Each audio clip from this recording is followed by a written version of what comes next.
All right, you guys, what is going on? Is Blaise here at the Blue Chip Athletic Club podcast, and I am super excited to welcome Laurel. Full disclosure, I do not know a ton about her, so part of this episode today is going to be me getting to know as much about her as you guys.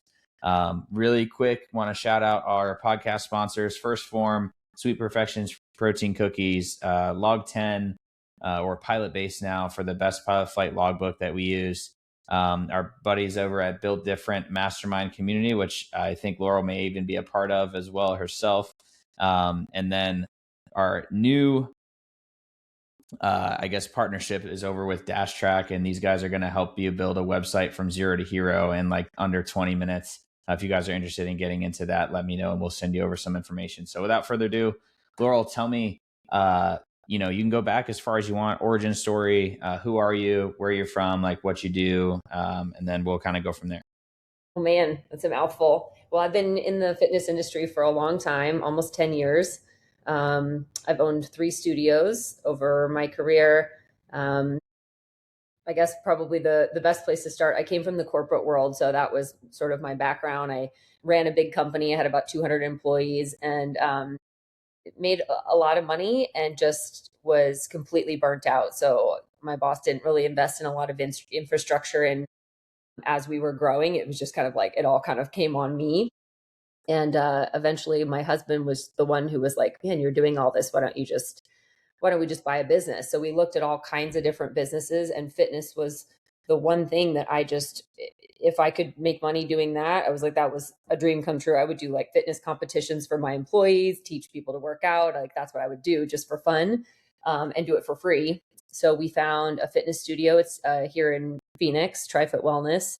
And I bought an existing studio that was supposed to be kind of like hands off, like just I was going to just let it sort of run, semi absentee. And I'm just not built that way. Like I got in there about a week and it's like, wow, like just seeing all the opportunity and things that I could do, and just completely rebranded the whole thing, changed the concept. There was no really concept to it, but we ended up really kind of niching down into the gym for non-gym people. So a lot of people who like weren't familiar with how to work out, or they didn't feel comfortable in the gym. That just tended to be like all the people that I was talking to.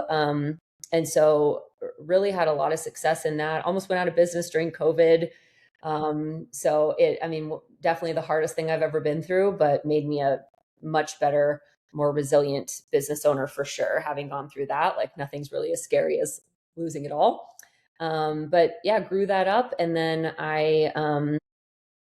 what happened? I joined my friend's mastermind group, Loud Rumor at the time. And I was sort of stuck at a certain revenue place. And I doubled in a year through that program. And so my business partner asked me if I wanted to partner with him on opening these other gyms. So it's with Alloy Personal Training is the franchise. And so I've got 2 open now. But the second one just opened in January. So that's kind of Sick. Yeah, that's great. I've got a ton of questions. One, the gym for non-gym goers. Like, tell me how that kind of came about. You said that you're kind of doing all this stuff in corporate America. Is it kind of part of your, I'll call like character arc of like in your world and health? Like, hey, these are the people that I'm really interested in serving. And what does a day at that gym look like for you guys? Are you running classes? Is it open gym? Like what's happening over there? Yeah, well, sales is my jam. Before I had a full team, I did all the new member onboarding. And I'm just a very curious person, and I love just connecting with people. And so I ask a lot of really, I mean, some people might say invasive questions, but I would really get to the heart of like, people were scared to even walk through the door. Like they didn't know what they were doing. They didn't feel comfortable in the gym. So the type of client that was coming in there was that person who would never go into a big box gym. Like they just felt so uncomfortable with all of it, or maybe they had injuries. So that was kind of the client. And I just kept talking to these people over and over. And that was the feedback I was getting.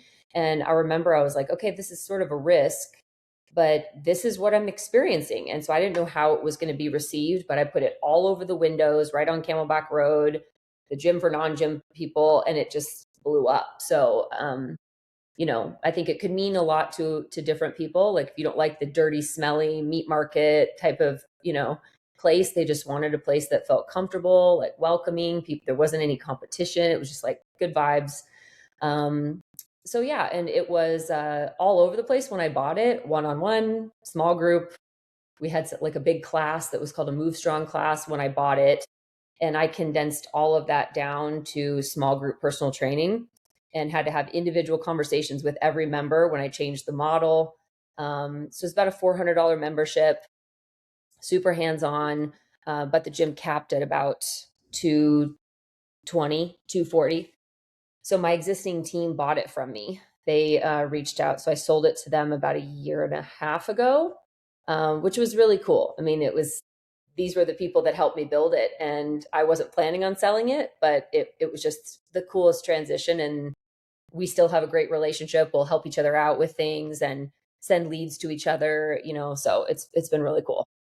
That's awesome. Talk about the, development of like you were building from the ground up and then you got to hand it off to the people that kind of made it steady state. And then you get to start over again, which with this new franchise gym. So tell me a little bit about that. Is that niche the same kind of market? Like what is now the direction that the new business is going? Yeah. Well, I actually heard our CEO, Rick Mayo, speak at a conference, and it was just so aligned with my philosophy about like, there's so many coaches out there, there's so many trainers, but if you don't give a shit about people in this business, it's really hard to, so it's the really caring about your clients, getting involved in their lives, building strong relationships. Like, I mean, our attrition at my studios was like 2%. Like it was world class. Like people just didn't leave. And, that's for a personal training membership. They're spending a lot of money. So I just really believed like if I had the right team, they would build relationships with my clients and those people would stay. So Alloy is a similar model, six clients to one coach, and the demographics over 40, which is a really underserved market. They've got injuries, they have the disposable income, a lot of them, but you know, I'm 42, like a perimenopausal woman probably shouldn't be doing a lot of HIIT training. Like they need to train differently. They need, you know what I mean? It's just, I just think it's an underserved market. So, but yeah, that's basically the model. 6-on-1, really intimate. The communities max out at 150 is like busting at the seams. So Yeah. Well, how cool. That's exciting. And then you've got the second one open now too, which is really cool. So tell me, like, you said you were in corporate America. What were you doing? And then what kind of burned you out? Because now you're like, hey, dude, like, I want to do this thing called health and fitness, which, to be fair, like, nobody has made money in this business, like, long term. There's not people that have like retired. I feel like maybe now is kind of the first era of people that are like, hey, they're maybe able to retire out of health that are really successful. But for the most part, people are like, oh yeah, they're working 5 a.m. to 10 a.m. and then they're taking the middle of the day off and then they're working from 4 to 8 p.m. And it's Mhm. just like a grindstone for those people that are doing the one-on-one coaching and those other things. So tell me like how that decision kind of came about and where that kind of came from. Yeah. Well, I think one of the things that worked in my favor was I was never a coach. So I always from day one ran the business. And so my expertise was really sales and marketing and relationship building and things like that. My corporate job, I mean, I tease, I say I was a janitor, but I mean, that was the business. So commercial cleaning. And, but when my boss hired me, he wanted me to break into a market that they hadn't broken into. So they were just cleaning little small offices, little mom and pop. And he wanted the large, like the big, huge high rises and office buildings and things like that. So I had to figure out where do I even like get these contracts? Who is the decision maker? How do I build relationships with them? What industries do I need to be involved in? And I didn't sell anything for like 7 months. I mean, I'm surprised he didn't fire me. I just tried to like be very like, here's what I'm working on, here's where I'm going, whatever. And then it was probably 7 months in, I just started getting like all the RFPs, like requests for proposal for these big contracts. And I sold $1 million, $1.2 million janitorial contract, and then it was like we were on the radar and people knew about us, but it took a long time. And it just was a very complaint driven industry. Like nobody's calling you and saying like how happy they are for like Of how you course. vacuumed their floor. Like people were mad. Like someone stole something from me, like you messed up my desk, like you forgot the trash. Like it was always, and so for me, recovering people pleaser, I just want to make everybody happy. And so it was very difficult for me to ever rest. 24/7 work, 24/7 on my phone.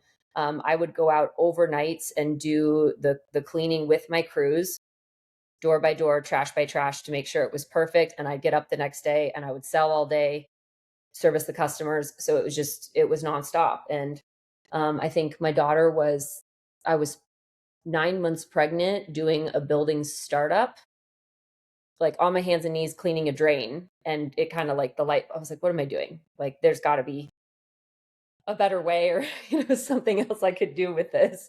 So I'm just a really hard worker, and so I made it work for 5 years, but it just wasn't sustainable for the money. The money wasn't worth it at the end of the day.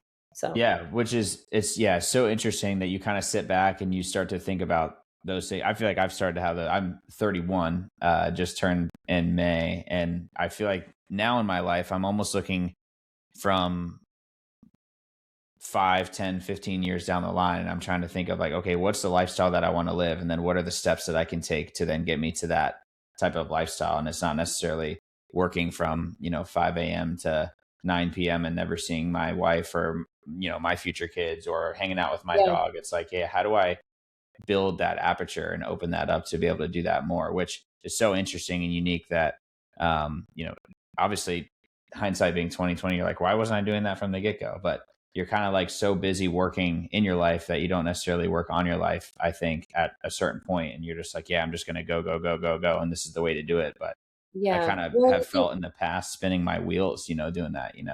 for sure. And I think, the interesting thing is I I'm just such a different person than I was in my 20s, and I think a lot of that, the lack of self-worth I had back then, I hadn't really accomplished anything that was meaningful, and so I was kind of like chasing that feeling of I'm gonna be that, how many females like make it to that $1 million mark. Like that's the goal for me. That's when I'll feel worthy, that's when I'll feel successful. And it's just interesting, like over the years, then making it through COVID when so many gyms went out of business, and then having a really successful exit. When I sold the business, I remember I was like laying in the bath and I saw the number like hit my account, and I didn't feel proud of it. If anything, I felt like a huge sense of loss for the community that I had built, for the team. I mean, my daughter was the flower girl at my head coach's wedding. The salesperson is my best friend still to this day. It felt like a loss, that here I'm losing all of these things. It wasn't about the money, and so I have a different sense of accomplishment now, of like what gives me success, and it's progress. It's feeling like I'm growing as a person and I'm building something meaningful. um I mean, this might sound cocky, but like another $1 million is not, it's not going to make somebody happy. It's not. And 20 years ago, 15 years ago, even 10 years ago, I definitely would have thought like that would have been it. I would feel worthy and successful, and it's not it. So my standard of success now is purpose, meaning, having time to do the things I love. So it's different. Yeah, for sure. And I think you kind of can think about that with almost any goal. You when you graduate college, I'll feel like I'm doing X, Y, or Z, or hey, when I finish that home project, I'm going to feel better, or any professional, certification or next thing. But at the end of the day, you can't run away from that feeling that you have at the end of the rainbow, if you will, of being Mhm. like, hey, like the reality is I want to be lost in the process and lost in the game. And Mhm. that's the fun part. I mean, geez Louise, like you talk about like the excitement of starting a business or doing the thing and getting lost in that. And at the end of the day, I feel like if you just kind of get lost in the sauce, you kind of enjoy the ride and the game, you're going to win. And that's Yes. the part of it that I feel like is super, something that I didn't really think about early on in my business career either. Yeah, and I think I love watching my team because I'm 42 and they're all in their 20s, and watching them develop and grow. I mean, even when I was leading people in the janitorial business, I mean, these people were like day porters, like janitors, whatever, like no management experience or things like that. And watching people struggle through something, and the people that would rise the occasion, like they would have the tears, they would have they would be frustrated, something would be very difficult. And the ones that I could like get through to and, inspire, not inspire. I don't want to make it sound like it was coming from me. Like inspire something in them that like they had more to give. My studio manager at Greyhawk, for example, when I first brought her on board, she told me no the first time I poached her from another gym. And she told me no the first time. Did she tell me no the second time? I think she might have. I don't remember how long, but just kind of kept after her. And just seeing her growth in terms of like her confidence level as a leader, organizational skills, sales skills, in a year, like it's crazy. And she's 27. So I'm like, where she's going to be in 10 years, that's a really big part of it. That's super fulfilling to me. Like just seeing these young people like develop and grow and get better. So that's cool. Yeah, it's fun. And that's what I think too. Like if you think about the development and growth that somebody ends up having from an early echelon, you can sit back and be like, oh, you're as a coach kind of being like, or you're sort of coaching them, right? You're coaching somebody to see the power and the capabilities that they always had in them, but just letting them see that, I think is, Mhm. you're showing somebody the power that they have, and helping them embrace that in their own way, which I think is kind of the the whole thing of coaching, whether that's in fitness, whether that's in business, whether that's in any of those things. Like you're finding the way to connect with somebody, which is important from sales perspective or in any other way.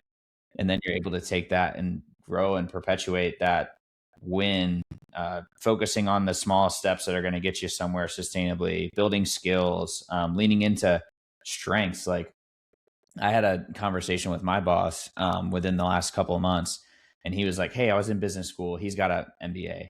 He's like, "I'm in business school and I'm sitting in class." And in that class, everyone was asked a question. They're like, "Hey, if you're, we're going to take this quiz, and it's going to tell you 5 things that you're good at and 20 things that you're bad at." And the question was, do you think that it's more worthwhile for you to work on the 20 things that you're bad at to kind of get better at those, or lean in and double down on the 5 things that you're good at? And the whole class was like, oh, yeah, we should all work on our weaknesses and blah, blah, blah. And the professor was like, wrong. Yeah, Like, yeah. you need to lean into the stuff that you're good at. And, Mm. if you start to think about that objectively, kind of follow the breadcrumbs of where your life has taken you and the things that kind of feel and seem easy, I think some of those answers start to come to light, and you can be like, hey, for the things that I suck at, that's why you have a team, right? That's why you have Yes. other people that are there to help build you up. Like maybe you're not an IT guy or gal. Maybe you're somebody who struggles with, graphic design. Lord knows I sure do. That's why I did an AI engine to build our logo. Like there's things that Right. I don't, Well, yeah, AI I is helping you with that. You don't need to be good at any of that shit anymore. yeah, that's what I'm saying. But that's what it is. And if you're able to kind of lean into that, that's what I feel like coaching is truly about. It's like, how do you empower somebody to really lean into their strengths to continue to do the good stuff that they were always capable of doing, but maybe you're helping them see it themselves. 100%. Yeah, I always, um, I think with sales, that always just felt so easy to me because it's almost like the team will say, they'll listen to a sales call that I do, and I'm having a conversation with somebody, and it's not even about what that person says. It's like the feeling or the whatever that's sandwiched in there somewhere that I can extract, like almost make a guess at something else that's going on that they're not even saying. And it's just that intuitive curiosity of just wanting to really understand another person. And that just comes super easy to me, and I love it. So if I can do more of that in some capacity, like that's where it really fills me up, makes me super happy. And I could do that all day long, just talk to people. Yeah, good. There's some people that I know that are like, oh, no way. My wife, dude, she's like, no shot. She would never do that. No, But no. me, I'm that way too. I can totally talk to people for Well, there's forever. always an opposite, right? My husband's the really shy, not shy, but like Yeah. introverted, doesn't like people. Yeah, there's there's always one star in the family, I Isn't say. that funny? It's kind of, yeah, that's right. The yin and the yang. Yes. Tell me a little bit too. Like you talked earlier about how you were running like fitness things and teaching people a lot of stuff in your corporate like job back in the day. Tell me a little bit about your like fitness journey, things that you're into now, maybe the way that that's developed over time. Because I feel like mine has definitely changed from what I'll call like adolescence, where all men just kind of start working out so they can, pick up chicks. Like that's the Yes. reality, or look better naked. And then Yeah. the arc kind of goes, a totally different way for me. That was like, then it was all about athletics. And then it was just about being really strong for who knows who, probably my own ego at that point. And now it's like, hey, I want to dance on my 80th birthday. I never want to be picked last in sports, and I want to play sports and do things that I love until I die. And that's kind of where I've landed through that whole arc. So I'm curious like how yours has gone. You're empowering, believe it or not, a group of women probably and men honestly in their 40s who are like, dude, I don't really know what I'm doing. And you've been able to build this business up to kind of help those people as well, whether that was you or not, doesn't necessarily matter. But I feel like your arc is kind of probably going to be important in following those breadcrumbs to where you're at Yeah. now. Yeah. Well, I think, my background, I was a model from the time I was 6, maybe 7. And so very skinny, eating disorder all through high school, just very disconnected to my body. It was about how it looked, very performative nature of what like physicality was.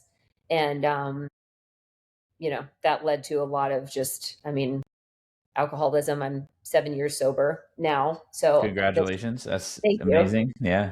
And I think it's relevant because, a lot of the disconnection I felt with my body, would lead me to find other things outside of that to fix whatever was going on in there. And so I didn't really find fitness at all until, gosh, I don't know like the exact year, but it was always cardio, just what you thought you needed to do to be skinny back then, for that Right. model type of body. There's still Um, that culture now. I mean, I'm for sure that you sure. see it as well. For Yeah. sure. I mean, I am debunking that with women all the time. Like, I don't want to get bulky, and I'm like, I deadlift like 200 pounds. I'm not bulky. That's right. Um, Tell them. Say it yeah, louder for the people in the back. like the cupcakes are making you bulky, not the weights. Um, Yeah. but yeah, so I didn't really find any of that. My husband played pro hockey for 16 years. So when we met, I moved to Germany with him, and that was really kind of when I started, like in my mid 20s over in Germany, because I couldn't work really over there. I had all this time, so I was like at the gym and just like lifting and stuff, but nobody ever really taught me any of it. And then I just kind of learned that on my own. And I will tell clients, I'm like, you can learn this on your own. Like you can have AI write you a program. Back then it was, you could, watch YouTube videos and like figure out your form or whatever. But to invest 6 months to a year with a really good coach that's going to teach you all these like fundamentals, and progressive overload and functional training and mobility and all these things, you have that for the rest of your life if you just have someone teach you first. So I didn't have that, and just sort of learned it on my own. And I would say when I really started getting into it was I did a NPC show, like a bikini show. And again, just very not healed, performative nature of like, oh, this will make me feel happy again if I have this certain body type or this certain whatever. And I learned a lot. I looked amazing. It didn't make me feel any better. That was another one of those like, great. Okay. So that didn't make me happy. The money didn't make me happy. So it's been this like personal development journey over like all the outside things don't fix the inside. Um, but yeah, I mean, that was kind of the first part of understanding food, understanding nutrition, watching my body be able to change. Um, and I was lifting really heavy at the time. And I followed different programs like Brett Contreras programs, very like heavy lifting. Um, did that for a while. And now I do the alloy workouts. And I love that because everything is included in there and it's functional stuff. Your mobility's in there. It's undulating periodization. So it just rotates week to week, which works really well with my schedule because I don't have to necessarily like follow a program, and then I'll track my weights to make sure I'm progressive overloading on certain exercises. But right now I'm kind of more in like maintenance. I feel really good. Trying to keep my stress low, eat enough protein. Like I'm not trying to, I don't know. I don't think fitness is always, you're not always trying to like reach a goal. Like, or for me, I did that for a long time. And now I'm like, I feel good. And I'm doing pole dancing classes now, like more of like just Super fun. I bet that's a yeah, blast. just more, I'm in my masculine a lot at work, like sales, numbers, operations, all this stuff. And Yeah. so having like more of a creative outlet has been actually really good. So Fun. I'm all over So yeah, it's it. I think here's another thing too that I think is probably overlooked. As people age, and I'm seeing it in my demographic, and I'm sure you do as well, like people end up kind of going into this realm of like they don't remember how to play and like have fun and kind of like have that as well. And like whether it's pole dancing or sports or whatever, I feel like that's kind of something that can check you into play mode that Yeah. you can kind of just have and explore. And it doesn't always have to be crazy. Like if you go to a playground and you see kids like hanging around on monkey bars, like are they like, oh, I must hang on these monkey bars for 20 seconds to be able to like reach this goal and check this box? It's like no way. They're just like monkey barring around and they're just like playing with Right. their friends and playing tag and sliding down the slide and doing the things. And it's like you're not too old to play and have fun No, and no, and be I an think adult, you know? finding what that thing is. Everybody freaking I feel like everybody that I talk to loves pickleball. I hate it. I just it's not my thing. It's not my jam. But I know some people they can go out there for 3 hours and just laugh, have a good time. Some are competitive, some aren't, you know. So just to your point, finding that thing that you just really is like fun. And I will take a class like that. And I mean, half the girls show up in like their full outfits and a whole thing, but it's just this group full of women that are cheering each other on, like, you know, saying nice things to each other. It's just a very like fun outlet for me that is not, you know, so serious like the rest of my life with 3 kids, 2 businesses, all the stuff. It's a way to just kind of like let loose. Yeah, it's so funny. Like I played high level lacrosse in college. And when I was done with that journey of playing, the things that I didn't think I thought to myself, oh man, I'm gonna miss like playing sports and like doing the thing. And that is something that for sure, like the competitive nature and all those things are true. But you kind of hinted on it earlier. It's like the community and the people that you're with, I think were infinitely more important.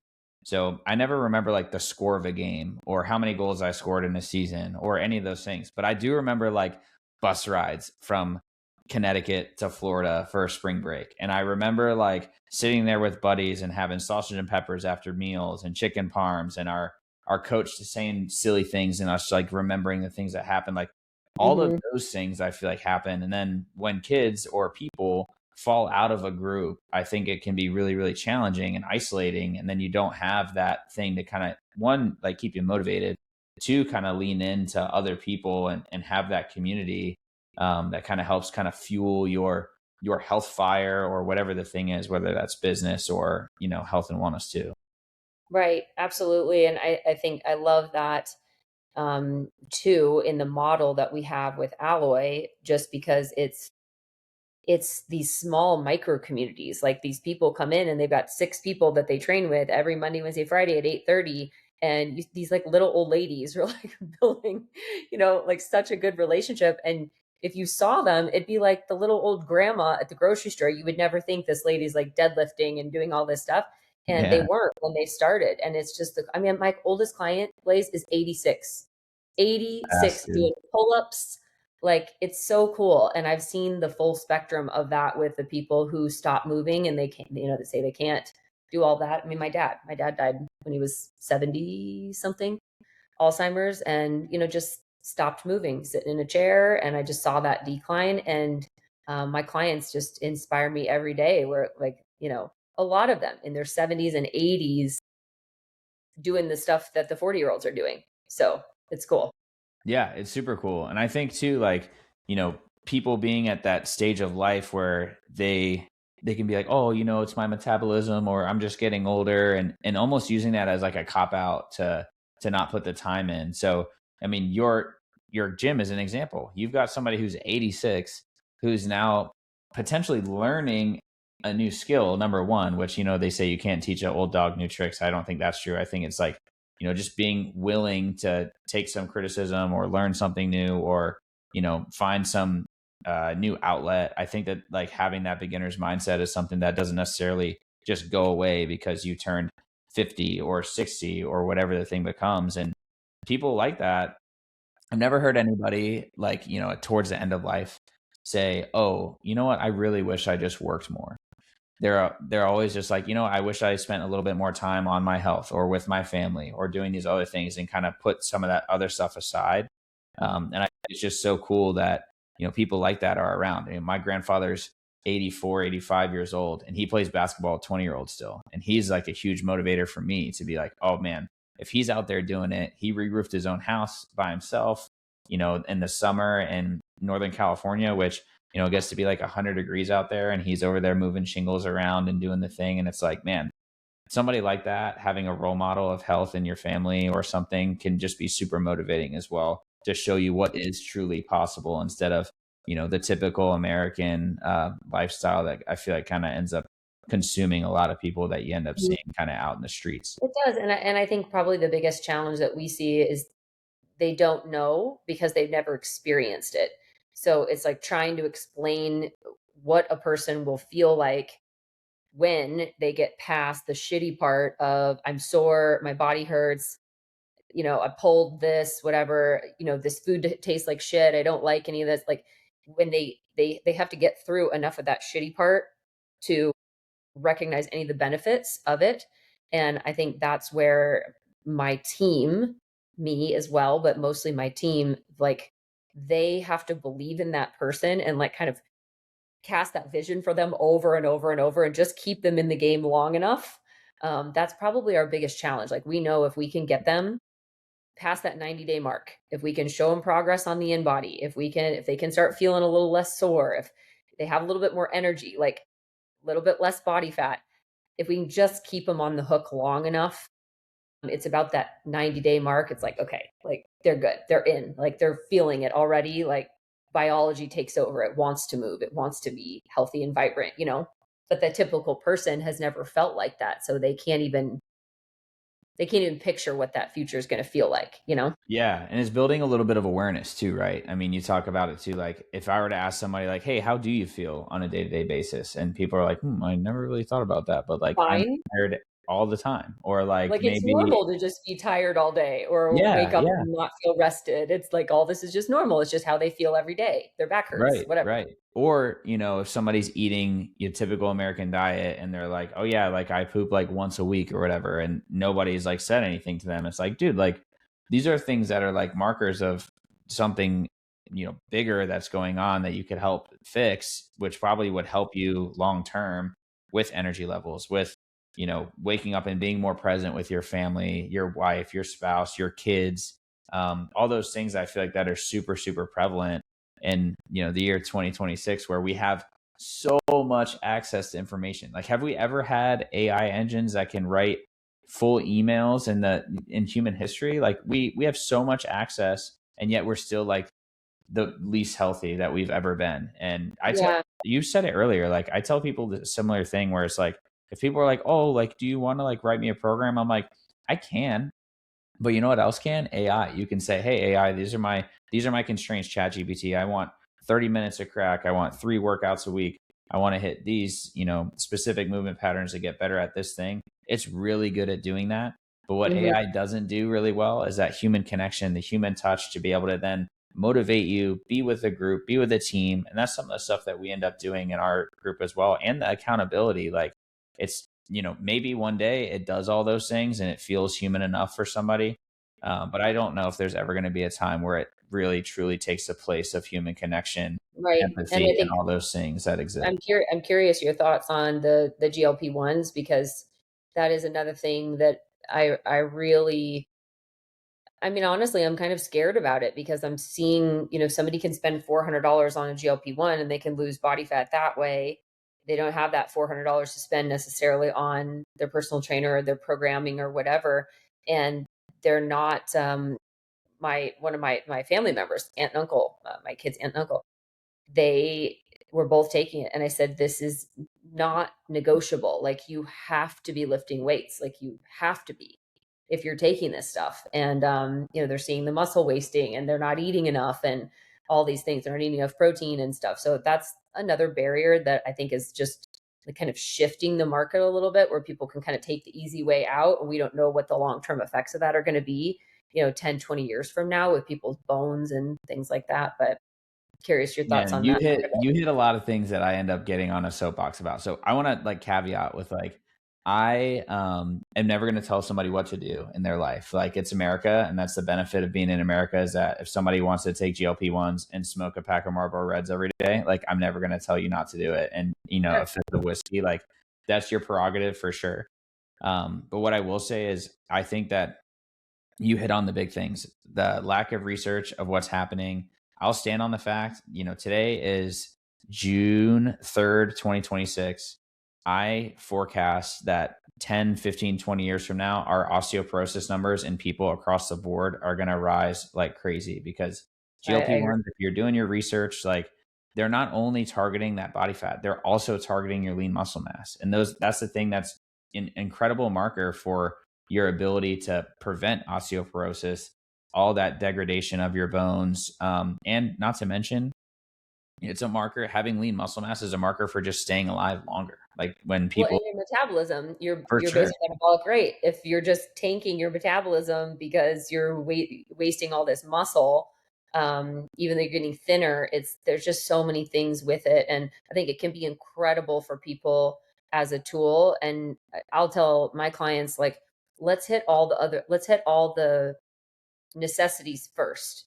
Make sure, let's track your food and see, are we in line there? Do you understand how to cook? Like, what are if you don't cook, let's get a meal prep service. Like, let's do all these things. Are you working out 3 days a week? Are you walking every day? Like, are you sleeping? Just all the basics.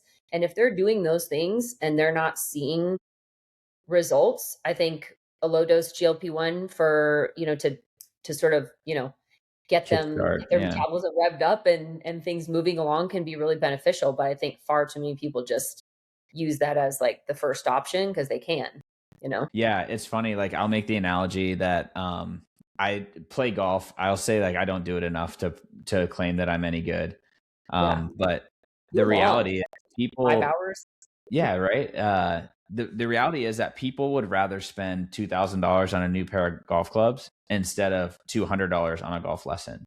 And that I Yeah. think is kind of similar to the health world, right? They would rather spend $400 on GLP-1s every single month, or whatever their injection rate is going to be in frequency.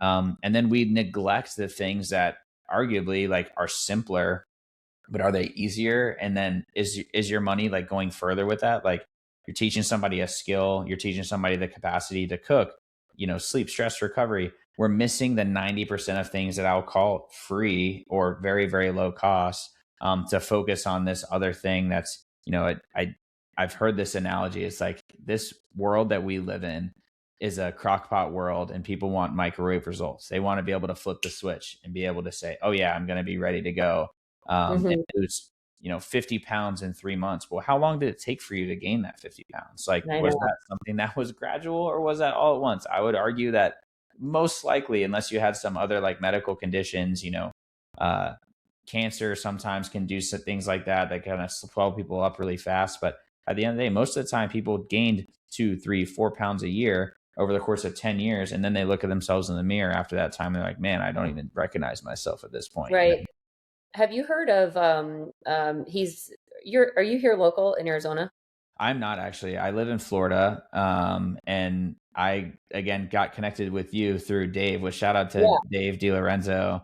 He's actually a business coach of mine. Him and Jeremy over there, and I Yeah. pop by their gym and chat with those guys pretty frequently. So Yeah, love him. But well, I was just curious. So there's a guy here locally in our town, Michael Burnoff, and we give gifts to our clients at certain milestones, that they hit in the gym. And one of the books that I give all of them is Michael Burnoff's book, and it's called Average Sucks.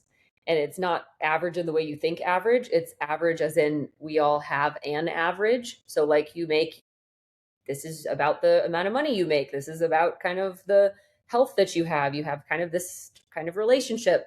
And we all sort of stay in that, like whatever that average is. And whenever somebody tries to go outside of that, all kinds of, I'm so fascinated by human psychology in this way, because you're you will try to sabotage yourself at every step when you go outside of what feels very like normal and safe to you. And I think that's what a lot of what holds people back kind of in every arena, but specifically I see it in health. They, get onto a program, they're doing things, they're like eating well for a while, and then what happens? Like they get to a new threshold of health that feels very uncomfortable for them. And so they do something that just puts them right back where they were. And so it takes a lot of that. That's why the psychology piece is so interesting to me when I'm onboarding members. Like, have they thought about this? When was the last time they were at that weight?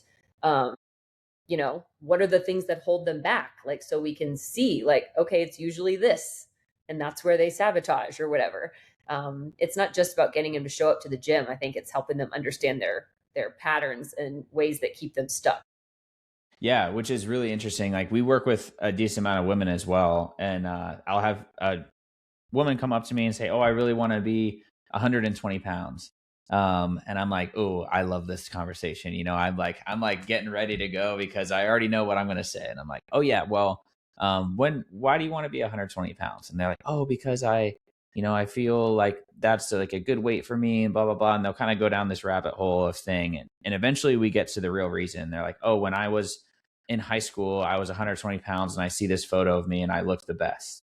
And I'm like, well, if you like rewind back to that time in high school, did you like think that you were the best at that point? Or are you like still in that phase where you were like, oh man, I wish I was 110 pounds or skinnier or whatever? Like what was going on in your brain at that point? And people are like, ooh, like I wasn't happy then either. I wasn't really happy then. Yeah, exactly. Like I wasn't happy then either. And I have a lot of people that have, done bodybuilding shows in the past too. And they've done the same thing where they go through this huge arc of like, you're learning all this.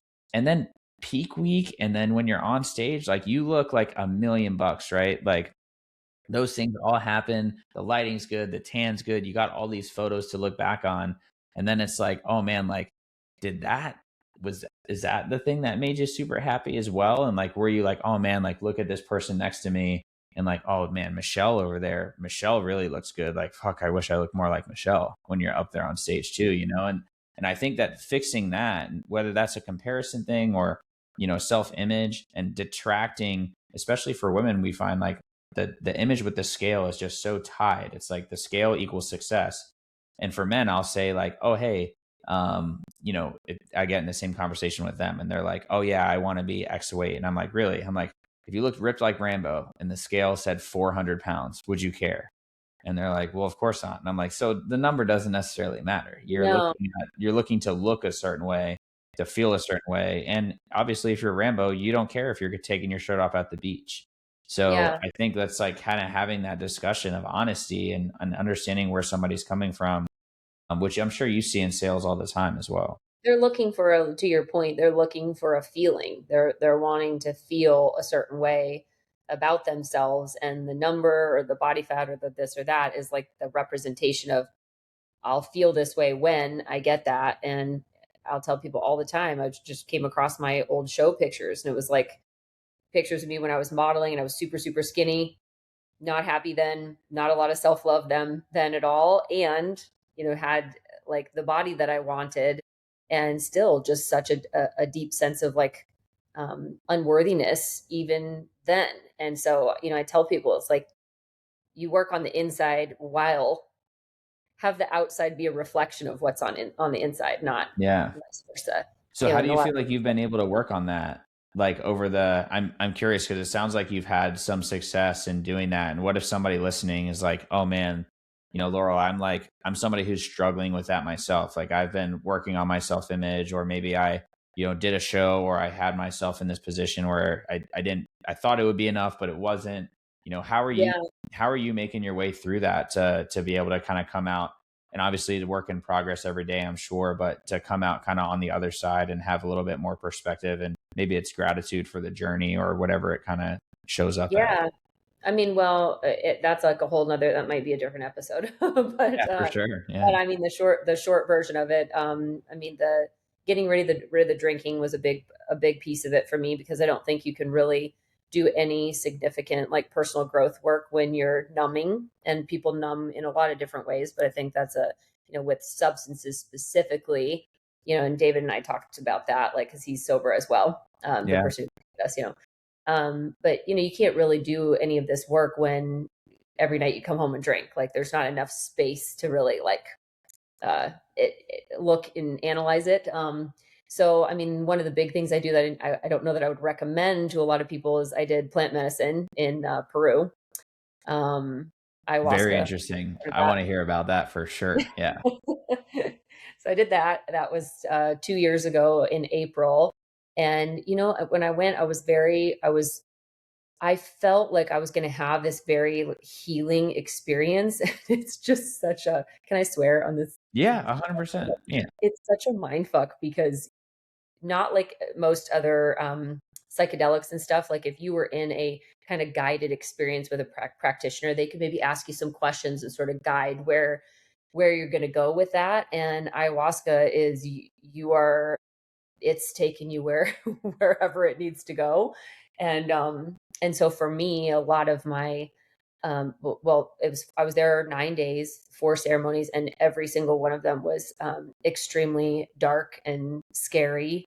I mean, the most terrifying experience of my life, all four. And so I felt like every day I was like, okay, I'm gonna have this, like, today is the one, and it just wasn't. And I think um, you know the big picture part of it is there was a lot of unresolved, like, childhood trauma, things that I had not really I just completely like pushed them all down so far that all of these things I was grasping for outside were just an attempt to um, just fix a lot of that, like, the worthiness or self-love things that weren't there. And that experience just kind of like blew it all wide open. And then since then I've been through therapy. I'm actually almost done with an attachment theory certification. Uh, I'm taking the test like probably this week. So it's been a lot of that, like, just personal development work, like going back and examining some of the stories I have about myself, and reprogramming some of those limiting beliefs and that kind of thing. But it's been, probably 3 years of that work for sure.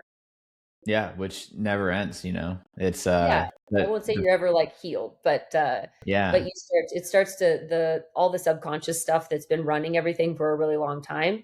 When you can see it, and see it for a lot of the bullshit that it is, then you can start, living your life differently, as a result of that. But if a lot of people don't even know about it, they don't even know it exists. for So, sure. And I think it's interesting that you say like the limiting beliefs and kind of like what I'll say, like the trudge path of things that you've told yourself forever. If I've read a book. I read a lot of books actually, which, for a long time, one of these of mine was I'm not a reader. I was like, oh, I hate reading.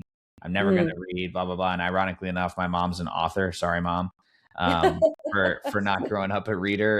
And I will say I read her books even when I claimed to not be a reader. I read her books Very either good. way, and I love them all. Mom, you're great. Go check them out, by the way. Maybe I should do a plug for her more often on here to go look up Marcy Lynn Curtis's books on Amazon and go purchase I used to say donate to my Corvette fund, There you um, go. Is she a yeah, but fiction or which will nonfiction? never happen. That's a pipe dream. But anyway, like I used to say like, hey, I'm somebody who's not a reader. And I identified as somebody who's like, I don't like that. I'm not into that sort of thing. Um, and I actually got a little bit curious about reading within the last like couple of years. I was like, oh man, like why was I somebody who decided that they weren't a reader? And then I found that I started to read things that I actually enjoyed.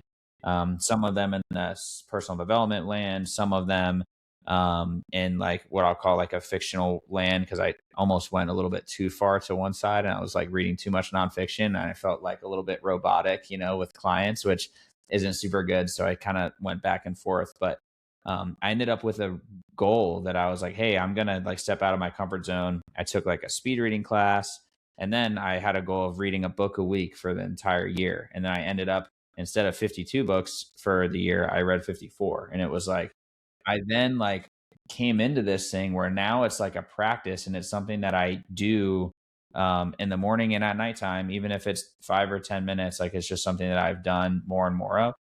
And I feel like when I kind of confronted my reasoning for that, it was like I was just so rooted in this idea that I wasn't a reader and I never would be. And Hmm. I got a little bit curious and started to think about the other things. I'm like, oh man, like maybe I could be a reader, or maybe I could learn from someone else's experience, or even just read for the pleasure of doing that, which I didn't have because every single time I went into reading a book, I'm like, oh, I just have to read for an English class or whatever the thing became when I was a kid, you know? And you may have had so many negative associations with reading things you don't like that, your brain makes it, man, I don't like this. I don't like this. So it's, yeah, from a lot of the things that I'm learning is we develop some of these limiting beliefs or core wounds, whatever, based on repetition and emotion Yeah. over and over and over. So if it's either a big peak experience, like a car accident, something really like that, it can leave a really strong imprint. Or like in your case, something as small as that, like I'm not a reader. Well, if all through school you're reading shit you don't like, you're not enjoying it, you're sitting there dreading it, repetition, emotion, oh, I'm not a reader, or I'm not smart, I don't like this, whatever. Any kid could make up a million, you could deduce a million things from those experiences. And that's what we do. And so we're running our lives largely on these like subconscious programs. So that's what I'm really fascinated by now, is like if I can help both myself, my family, my three daughters, For sure. clients, if I can help them understand, okay, like what's the story you're telling yourself here about like why you can't do this or whatever the case may be. You can really like unlock something pretty powerful for people because they don't even know it's there. Yeah. So they just keep sabotaging themselves. I mean, when I was drinking every night, I would come home and say, I'm not going to drink every night. And I would pull in the driveway and I would open a bottle of wine every freaking night. Well, why was that? You know what I mean? Like there's stuff running underneath the surface. The conscious was like, don't do it. And then I would do it anyway. So I think Yeah, it's really it's interesting you cool. say like those things. And then even from a parental perspective, right? I've thought about it a lot too. And another book that I was reading had talked about this exact thing of kind of like absolving yourself of these, what I'll call, for lack of a better term, I am statements. I am dumb. I am incapable. I am whatever, which happen to be two of the most powerful words in the English language because you're then building that into your own identity. Yes. But there's a story of like this parent who comes home from a long day of work and they're like really, really tired. You know, they had an awful day. They're in a poor mood. And their kid is singing, and the kid is singing in the house or whatever. And the parent like just kind of like snaps at him and is like, shut up. Like, don't sing anymore. Like, I don't want to hear you singing right now. And then the kid then takes on that thing and is like, oh my gosh, I can't sing. I'm bad at singing. And then never sings again. And it's Oh, because yes. the one I got thing chills. happens. Yeah. Mhm. And you start thinking about that and you're like, oh my gosh, like I probably had experiences like that. And no fault of my parents, because I'm sure I was a menace and actually probably fucking terrible a lot of times. But Mhm. I'm sure things like that happen to where then that starts to shape you as you get older. And until you have, hindsight or, being willing to think about it, I think makes it really, really challenging for you to break out of those norms of things that you've just kind of decided are part of your identity. So I'm curious for you, you're learning about all this stuff and I'm sure doing a lot of self discovery, but how have you kind of flipped that around to relate back to like the way that you show up for your family or your kids? Cause I'm sure that that's been a whole new perspective as you start to kind of talk with them and share with them kind of what you're learning. Yeah, I think it's a lot. I mean, it's definitely like simplifying it for the kids, but some of the things I've noticed is like how, yeah, even at their young age, my youngest 12, 14, and 17, but a situation happens and let's say, a friend doesn't invite them somewhere. I'm just making an example up. A friend doesn't invite them somewhere, or these people are texting and someone feels left out. How quickly the story is created of like I'm not good enough or I'm left out, or they're making someone else's behavior, to your point about like the mom says that is in a bad mood, that child's making it mean I'm not a good singer, I shouldn't sing. Hmm. And it's helping them understand how to question their stories before they become rooted in like someone else's behavior means something about me. Like Yeah. what's mine to own, how I show up, how I communicate, my intentions, all those things is what I own. and I'm not responsible for someone else's perception, feeling, whatever. And I can't know that. I'm not a mind reader. I can't know what someone's thinking, feeling, what's going to happen in the future. I can't know any of that. So I think helping my girls, helping me not put all of my shit on them, because we're programming our kids as parents. Yeah. Um, so the more self-aware I am, that my husband is, all that. And that's been a lot of work for my husband and I over the last couple of years since I got back, because there was just no awareness. It was all just, none of this was aware. And now we're trying to live in a more aware way, in the way that we communicate with each other and the way that we're parenting the kids. And it's harder. I mean, my husband we were in Vegas, and he said, what did he say to me? He was like, it's a lot easier to just not be aware of any of it, like, I'm not even thinking about how this person's going to react. I Yeah. just have my reaction. I'm not thinking about why and analyzing it and whatever. He's like, it's a lot easier to just be that way. Right. But then, I mean, I feel very strongly, it's like you can break that generational trauma of, the things my mom didn't know. Our parents doing our best, absolutely. But we just continue that cycle with the next generation, if Yeah. we're not choosing differently. For sure, which is powerful, and you always have the ability to choose whether it's, you know, you're today at 42 or, whether you're at 86 and you decide that you want to choose to learn how to deadlift in your gym, you always have the ability to kind of make that choice. Yeah. How So, great. Oh man. I feel like we could continue to go on. I was going to ask you another question and then I was like, oh man, I'm about at the end of time here. So what I want to do, Laurel, tell the people where they can find you, whether that's gyms, social media pages, whatever you kind of want to share. What I'll do is I'll attach all this stuff in the show notes as well so that people can find you if they want to come over and get some small group training or reach out to you about anything in particular, like maybe that's some of the attachment theory stuff that you were talking about, kind of getting certified and coached up in. Go ahead and lay it out there, and we'll make sure to put it in. yeah, yeah. I'll give you so you have all the social media handles, but my personal page that I'll be doing the coaching from, the attachment theory coaching, kind of some of these like core beliefs and reprogramming some of those things with people. Super excited about that. I'll be doing that, and that's my personal page, just Laurel Roach on Instagram. And then I've got 2 studios in Arizona. So Alloy Scottsdale Greyhawk on Instagram and Alloy Paradise Valley. So those are the Awesome. 2 studios. Yeah, we'll throw them down there just so that everybody's got access. Dude, this has been super fun. I'm really thankful that Yes, I enjoyed the conversation. yeah, that Dave sent your invite or your invitation over, or maybe he swooned you in, maybe you did it as a favor. But yeah, super fun. Excited to have you. Definitely would be willing to do it again sometime if you're interested too. It was great. Yeah, anytime. I always love the conversations. I always find a way to weave it back to something kind of deep. That's sort of what my team teases me for. They're like, "Oh gosh, if she made someone cry or found out some like deep dark secret about somebody." That's just sort of what I'm known for. Hey, that's the way to do it. I tell a lot of people too. It's like superficial conversations are boring. It's just like if Mhm. we want to talk about the weather, we wouldn't be having the podcast conversation and Yes. chatting about it too. So I love it. And So then you next time perked I'm up in on the plant Scottsdale, medicine and you're like, "What?" yeah, that's right. Next time I'm in Scottsdale, I have to swing by your gym. I'll tell Jeremy his isn't the only one. I'll pop by. I love that. Yeah, I look forward to meeting you in person then. Thanks for having me. Awesome, absolutely. All right, you guys, remember you don't stop playing because you get old. You get old because you stop playing. We'll see you next time. Peace.